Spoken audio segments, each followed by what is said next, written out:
Welcome to another In Wheel Time podcast, a 30-minute mini version of the In Wheel Time car show that airs live every Saturday morning, 8 to 11 a.m. Central. Coming up, it's the In Wheel Time Car Talk Show. Coming up, we're going to be talking with Kevin Hall from the Texas Nostalgia Modified Production guys. They're coming into their championship here in the next few weeks. Conrad is going to have This Week in Auto History. We're going to get you caught up on the stories making news this week in auto headlines. Howdy. Along with Conrad DeLong, we need more Jeff Zekin, who's making a break for the door. You're letting Susie in.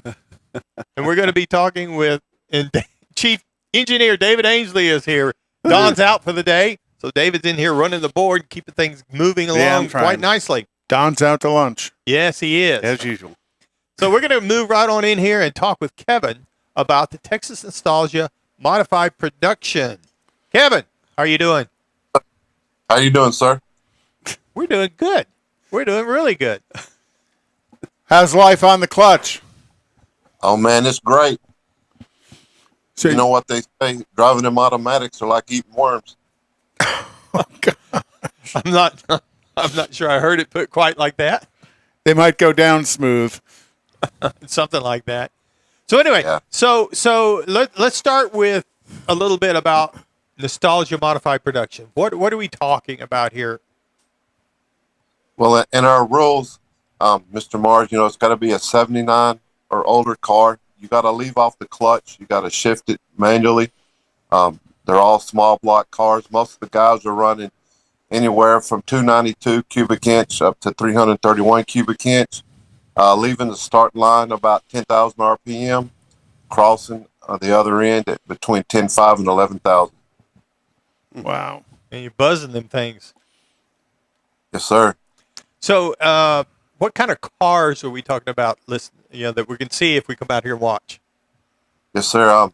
We have a little bit of everything. Matter of fact, we even got a couple of Volkswagens. The Volkswagens won a couple of races already this year, and they're in the points chase. We got a Chevy 2 in our class. We got a Monza. We got a couple of Camaros, a few Corvettes, even got a Ford in there. A little bit of everything. It's a mixture, and they're all hard-running cars. In the eighth of mile, you can see anywhere from a 550 to a mid-6 run on a small block 265 over 60 cubic inch motor. Is that's getting it pretty good. Yeah, absolutely. So you get the calculus for the class is cubic inch by weight, correct? That's the way the class was set up. The way we do it, because a lot of the tracks that we go to now, they don't have scales or a pump-to-pump cubic inch, so we run off the index. And each class has an index that you claim the class that you want to run. And if you run under the index, then you break out. So what has given the Volkswagens, not necessarily their advantage, but their wins this year? Is it that index that they're running in, that they've learned how to get right on the index, or is it the weight to engine size ratio? I think they're cheap. No, nobody in drag racing would cheat, would they? No, you know what they say, right? It's not cheap until you get caught. Then when you get caught, you just keep denying it. There you go. Those guys, the Volkswagens, James Brickey won, and Bubba Clifton have both won. And both those guys are really good. They're close to their dial-ins, but what's really amazing, our points leader, Freddie Joyner, he's got a Camaro. If you go on our website and look, it's the white and purple Camaro that says Maven Realty on the door. He claims G Modified Production as his index, which is a 689. And every race we've been to, he's run 689 to 690s, pass after pass after pass. And the Volkswagens are right there with him. The Rollo brothers, Matt Thomas, all those guys in our class they're within 1/1000, 2/1000 of a second on their index every pass with no computers. We don't have any grids. We don't have any downloadable programmable computers on these cars like other cars do that run in their dial-in, and we're running right there right on our dial. So it's pretty amazing. Well, and that's what makes what you guys do so special, because it is purely about the driver and the driver's ability to get what he needs to out of the car. You know, it's not a matter of dialing it in and say, oh, when I let go of the button, I want to run this fast at this amount of time, and the car is going to make the tune to it. This guy has to be clean on the light as well as clean on the foot and shifting. All of that at the same time. To get clean on the time. Right, to get the right time. You know, it's very much a driver's show versus a car show. Yeah, and we run off a 4-10 Pro tree, too. So if you want to, like you guys to come out, hopefully you can come to our final race at XRP. But what's amazing and what blows people's mind is we're doing a staggered start of our indexes are all different on a 4-10 Pro tree, and that just blows people's mind. Because the tree don't come down, you know, light to light to light. It's a 4-10 Pro tree on a staggered start. Yeah, each lane gets their own light. Right. And so a lot of people, when they see that, it blows their mind. And, you know, the first time out as the driver on a 4-10 Pro tree, you know, staggered, it's really hard to sit there. If your index is a 550 and you're running a 650 guy, you got to sit there and watch him, you know. He's out there pretty good in eighth mile before you even get to leave. Yeah. Yeah, because when the guy next to you leaves, your automatic mind goes, oh, I got to go now. I got to go. He's getting away. And you have to control that to wait on your light. Right. Yeah. And, you know, in this, if you go to bracket races and some of the races and the guys get down there and they whomp the throttle, you know, they whomp, you know, when they get ahead of the guy. This is all out drag racing, but you whomp in this class and you're done. Yeah, you lose. You snooze, yeah, you they'll lose. They'll drive by you on the big and quick. It's, you know, it's balls to the wall. You got to run it out the back door every pass, or you'll get nipped right at the finish line. Yeah. Yeah, y'all are running too close together. They are fun to watch. They are very, very fun to watch. So, Kevin, Texas Nostalgia Modified Production. So, a little history about where did that come from? It came from we run under the umbrella of the Texas Drag Racing Association and the Nostalgia Superstock, and these guys, a lot of the guys that run with us, the Rollo brothers, Eddie Conrad, which was he held the F modified record back in the 60s and 70s. A lot of these guys running the same cars they ran back then. And we wanted to bring the class back. You're talking about they were running with NHRA. That's where Eddie was holding the class, whole record holder and stuff. And right. So, yes, sir. They were with the NHRA. And back then, you know, there was IHRA and AHRA. AHRA was a big factor in that too, and they ran a little bit of all of them. And we wanted to bring the class back and the cars back because the drag racing world kind of got away from the standard shift cars and what really started in grassroots of this. And that's what we're trying to do. Right. So NHRA, AHRA, IHRA, they all ran different, little bit of variation on the same cars so that you could go around all of them. And they gradually they did away with modified production is really what it comes down to. They just kind of dropped it. And yet you've got guys that are in love with that class and they want to run their cars. And so that's where you come in. Yes, sir. Because a lot of the guys, you know, they kept their cars, and they didn't really want the class to be dropped. But you know, and some of them, they made them super gas cars and super comp cars, and some of them made them super stalkers and stuff. And you know, a lot of them went to automatics and did away with the standard shift. And we wanted it to be like what it really used to be with the standard shift cars. And that's the reason, you know, in our rules, you got to leave off the clutch and shift it. In the Nostalgia Superstock class, you can't use a trans brake, but you can. They allow automatics and big blocks in that class. Right. But you guys, a lot of your stuff, because looking at the pictures on your Facebook page and stuff, you guys leave wheels up quite often. Yes, sir. So you lay everything on the rear tire. Right. Yeah, we try to drag that back bumper if we can. Cause, you know, it's way cooled, and the fans like that. And what's crazy, when they call modified production to the staging lanes, and when we pull up, to make our passes, people, you can watch people out of the car. People literally run to the fence and to the stands just to hear them, those high winding small blocks. It blows their mind that we're shifting at 10, 5, 11,000 RPM. Plus the fun of watching you leave wheels up. That's always something, people who go to the drag races, they love watching cars pull wheelies. Safe wheelies, but wheelies nonetheless. Right. Yeah, they like that. That's what they come to see, and that's what brings people in the stands. They like excitement. They like the wheels up. They like the high ribbon motors. And two, they come down in the pits, and they'll talk and visit with you.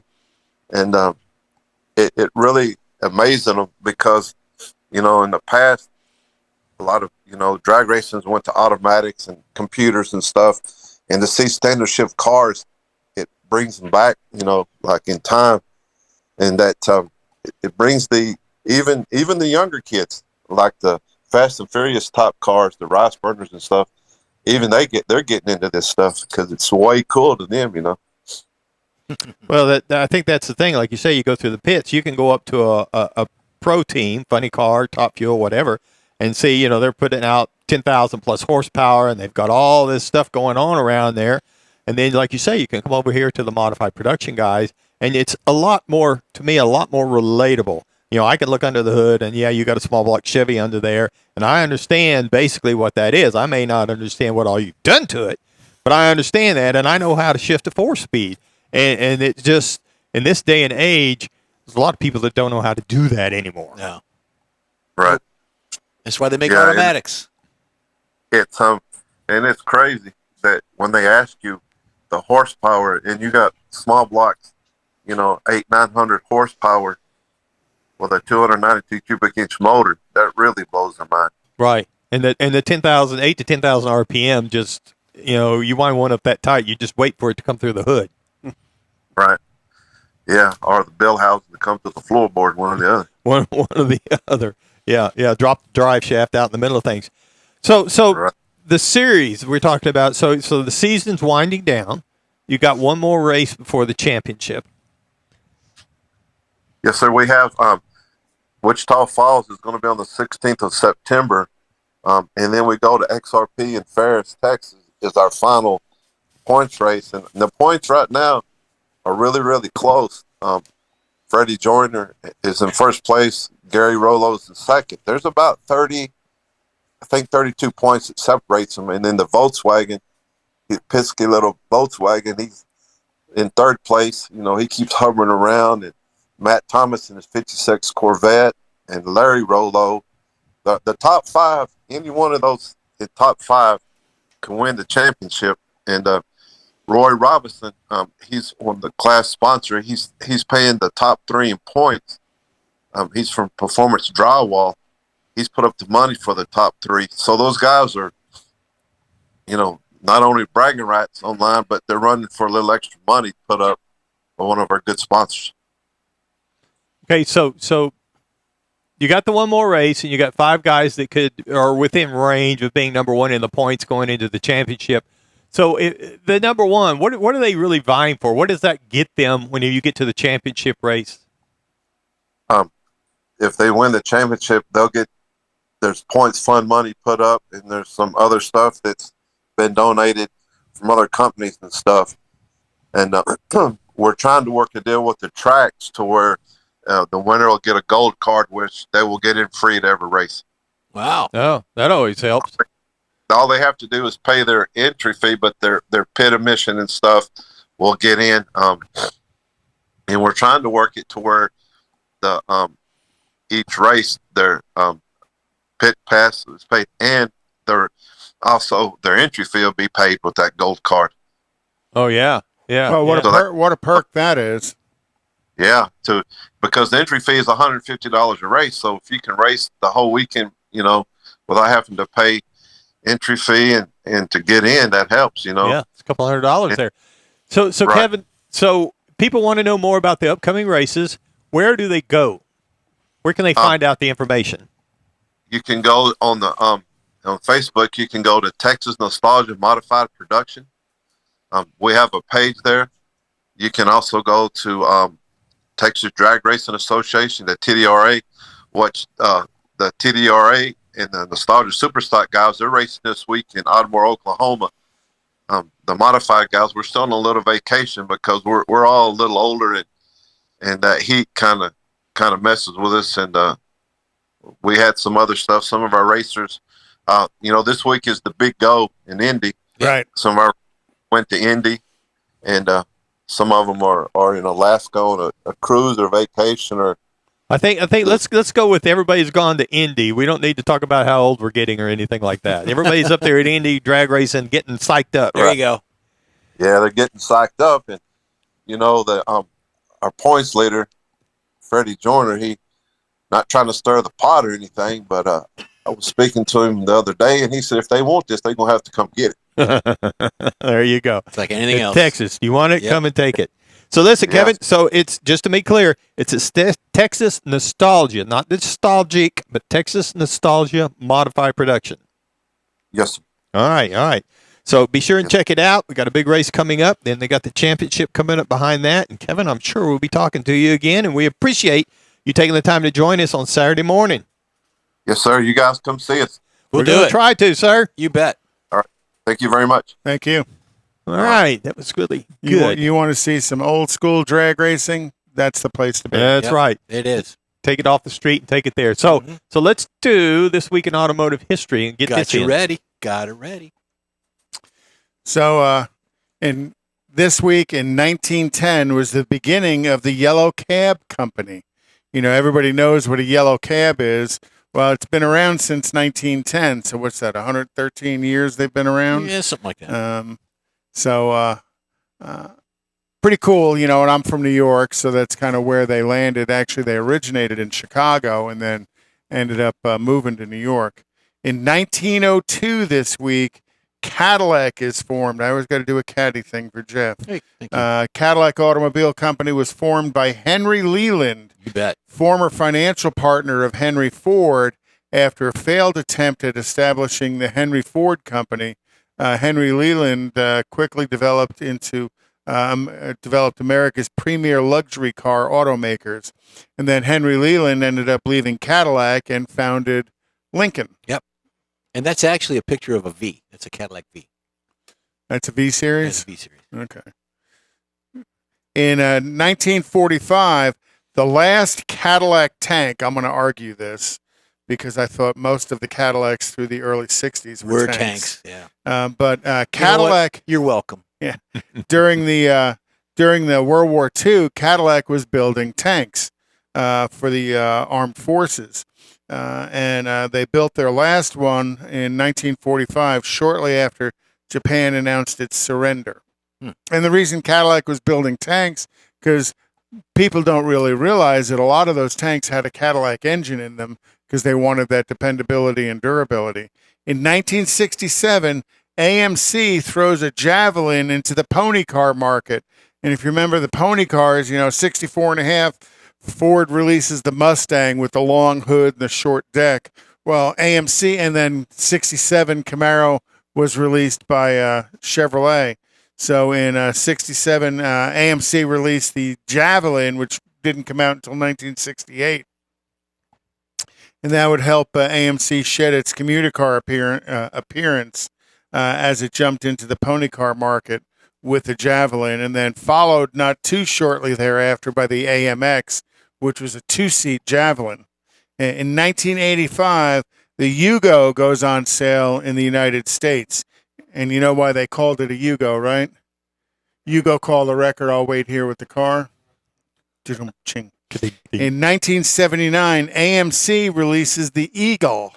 Now, people don't necessarily look at that as being a wowee car, but if you go back in time, that was an all-wheel drive vehicle, the Eagle, kind of one of the first cars with all-wheel drive in the market, and then, soon after followed up by Subaru, who has very much dominated the all-wheel drive car market ever since.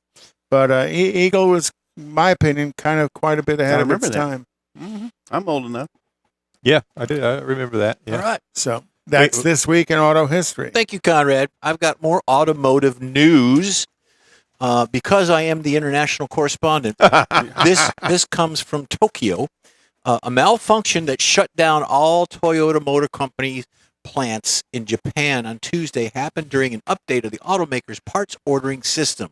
Two people with knowledge of the matter told Reuters. Toyota, which restarted operations as its Japanese assembly plants on Wednesday, had seen production recovering this year. They didn't need this, actually. The full-day outage of domestic plants could be equivalent to $356 million in revenue, Reuters calculations based on output data and financial reporting. And have both of those two people disappeared yet? I don't know. This one comes from Kia. Kia America is recalling more than 319,000 cars in the U.S. because the trunk latch might become damaged, preventing the truck from being opened from the inside. So the Jimmy Hoffa switch doesn't work, right? Protect your mother-in-law. The recall covers the 2016-2017 Rio Subcompact, and the 2008 A16 to 18 Optima, and the 17 to 18 Optima Hybrid, and plug-in hybrid mid-size sedans. Here's an interesting one. The Dodge Charger SRT Hellcat muscle car is more than 60 times likely to be stolen as the average 20 model or 22 model of the same vehicle, topping all other vehicles in a study released this past week by the Highway Loss Data Institute. Dodge Charger and Challenger models with large engines frequently top the group's annual list. The rate at which the Charger SRT Hellcat is stolen is spiking. So there you go. All right. Thank you, sir. Time now for a quick break, but we'll be right back. You're on the In Wheel Time Car Show on iHeartRadio. Woo-hoo. The original group of Lupi Tortilla restaurants will have you telling your family and friends just what the original recipes mean when it comes to the best fajitas in Southeast Texas. Founder Stan Holt invites you to visit the original Lupi Tortilla near I-10 and Highway 6. Here's the original house that inspired the design of all the rest and the original charm that helped make Lupi Tortilla the go-to destination for Houston Tex-Mex. Speaking of original, nothing can compete with the original lime pepper marinade that everyone will agree makes Lupi Tortilla award-winning beef fajitas the best anywhere. Lupi Tortilla Katy is another location that gives you the same quality and service Houstonians have come to expect at Lupi's. It's located just off I-10 and the Grand Parkway at Kingsland Boulevard in Katy. Find yourself in Aggie Land? Head to the Lupi Tortilla in College Station, located just around the corner from Kyle Field. It's a great place to enjoy those famous frozen margaritas before or after the game.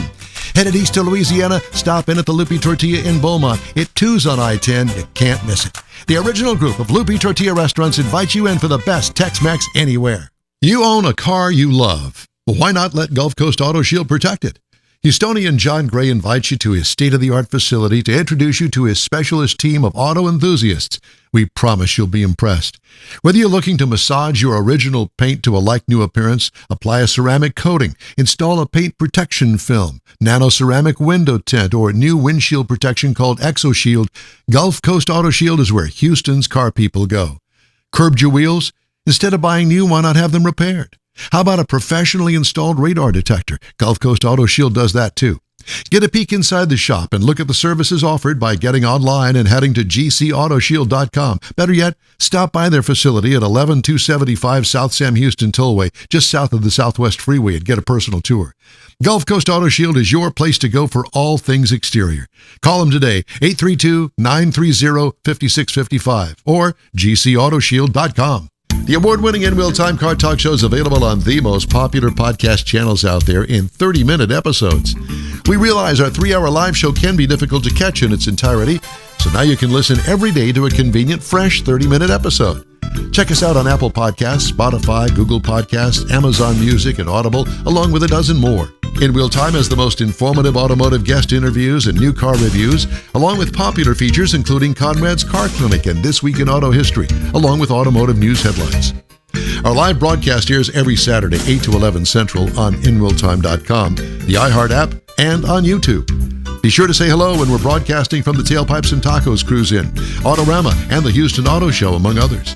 Now, it's easier than ever to hear about all things automotive all week long.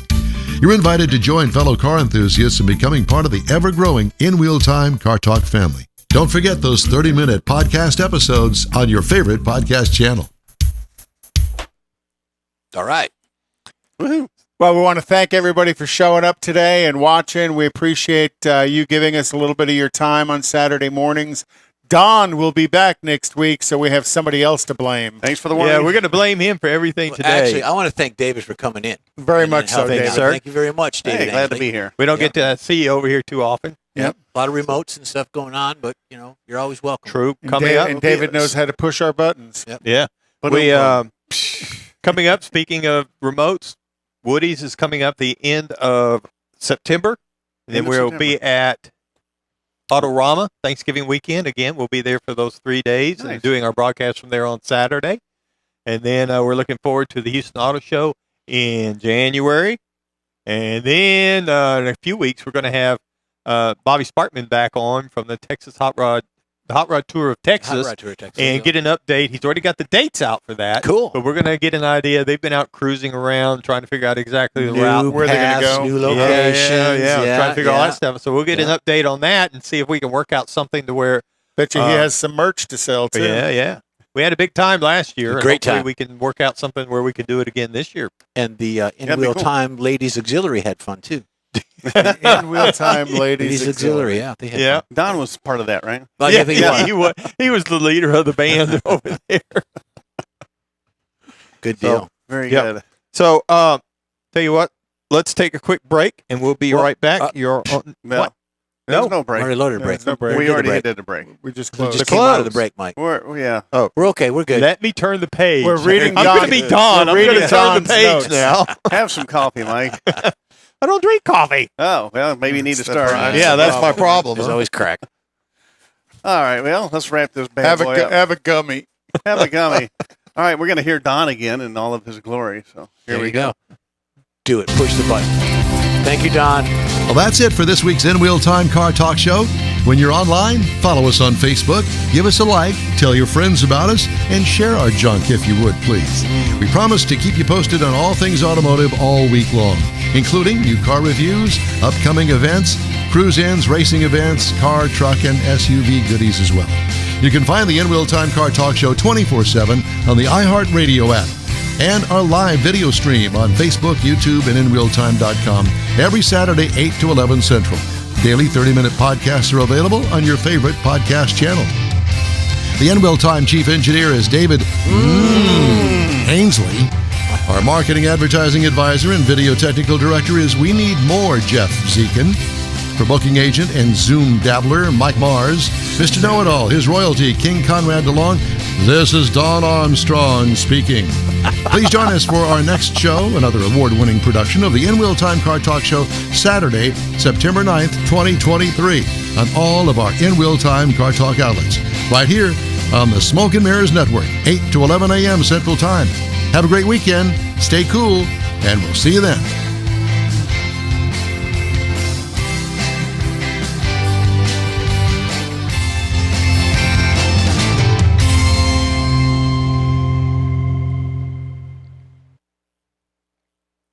It won't go off. That's it for this podcast episode of the In Wheel Time Car Show. I'm Don Armstrong, inviting you to join us for our live show every Saturday morning, 8 to 11 a.m. Central on Facebook, YouTube, Twitch, and our InWheelTime.com website.